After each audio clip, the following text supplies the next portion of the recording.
रुद्र के जेब में उसका मोबाइल बार बार बजे जा रहा था जब रुद्र फोन को इग्नोर कर रहा था। लेकिन दोबारा फिर उसका फोन दोबारा रिंग होता है। रुद्र इरिटेट होकर फोन चेक करता है तो उसे पर काली का नंबर शो हो रहा था। रुद्र फोन पिक कर काली से पूछता है कि क्या हुआ। काली कहता है कि छोटे सरकार, आप कहे तो हम इन सभी लोगों को अभी रास्ते से हटा दें या इन्हें शूट कर दें। रुद्र जब काली की बात सुनता है तो वह चारों तरफ देखने लगता है पर उसे कहीं नहीं दिखता। तो रुद्र कहता है कि तुम सब लोग क्या मेरा पीछा कर रहे हो। रुद्र की बात सुनकर काली जवाब देता है, जी छोटे सरकार, हम आपके साथ हैं। हम छिप कर आपको प्रोटेक्ट कर रहे हैं क्योंकि यह आपके दादाजी का आर्डर है कि हम आपको हमेशा प्रोटेक्ट करें। अगर आपको कुछ भी हो गया तो फिर हम में से किसी को भी जिंदा नहीं छोड़ेंगे। रुद्र काली को मना करते हुए कहता है कि तुम्हें अभी कुछ करने की जरूरत नहीं है। आप भी जो करना है वह हम देख लेंगे। अगर मुझे मदद की जरूरत पड़ी तो मैं तुम्हें बुला लूंगा। इतना कहकर रुद्र फोन कट कर देता है। रुद्र जब फोन रख देता है तो कृष्णा रुद्र से पूछता है कि किसका फोन था। यह बात उसने बिल्कुल धीरे से कही थी। कृष्णा की बात पर रुद्र कहता है कि काली का फोन था। वह कह रहा था कि अभी इन लोगों को रास्ते से हटा देगा, पर मैंने उसे मना कर दिया। मैं नहीं चाहता कि अभी किसी को भी मेरी असली पहचान के बारे में पता चले। कृष्णा को भी रुद्र की बात सही लगती है। बस मैं अब तक जो लड़के बैठे हुए यह सब तमाशा देख रहे थे, जब उन्होंने सुना कि वे लोग आकर लड़कियों का ले जाएंगे तो वे लोग भी जोश में जाकर नीचे उतर जाते हैं और सुन लड़कों को एक साथ एक आवाज में रहते हैं, अगर हिम्मत है तो आगे बढ़कर दिखाओ। इतने सारे लड़कों को देखकर तो रोशन और उसके दोस्त भी एक बार के लिए तो डर जाते हैं, और लेकिन फिर अपने दौलत के घमंड में फिर वह कहते हैं, तुम जैसे करीब लोगों के क्या मुंह लगना, जाओ और लेकर आओ उन्हें। इतना अपने दोस्तों की तरफ देख कर कहता है रोशन।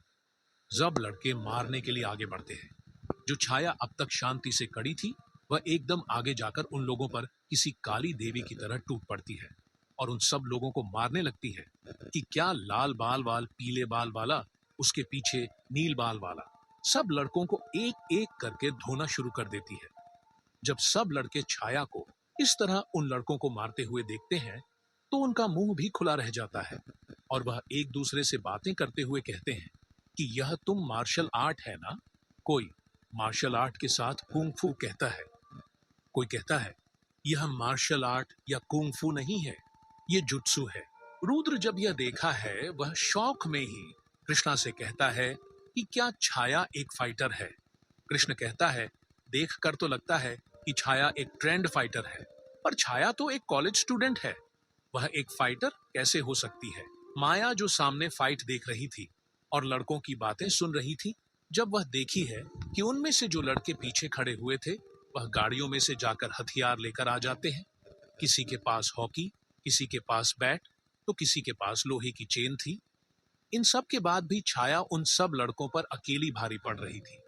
फिर उनमें से एक लड़का छाया के ऊपर पीछे से वार करता है।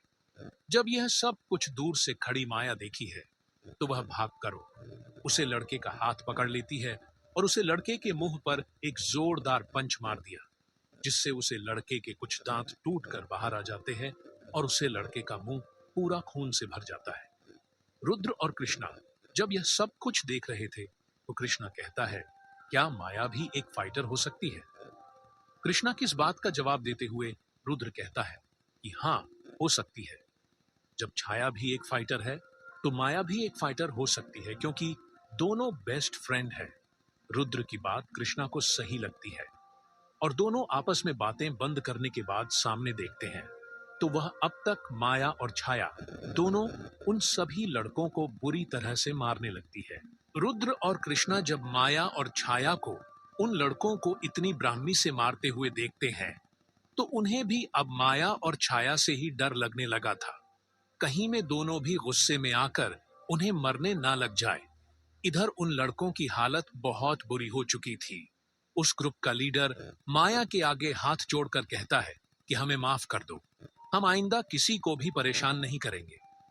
माया जब रुद्र और कृष्णा को डरा हुआ देखती है तो वह अपने आप को शांत कर दिया और छाया को भी रोकने के लिए कहती है और वह फिर दोनों उन्हें जाने के लिए कहती है और कहा कि अगर उन्होंने किसी को भी परेशान किया तो उनके लिए अच्छा नहीं होगा।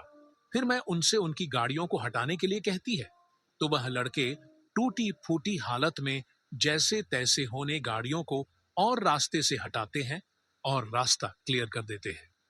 माया और छाया रुद्र कृष्णा पलट कर जाने वाले थे तो तभी उनमें से रोशन कहता है कि क्या सच में इस ट्रिप को राजपूत ग्रुप ने स्पॉन्सर किया है।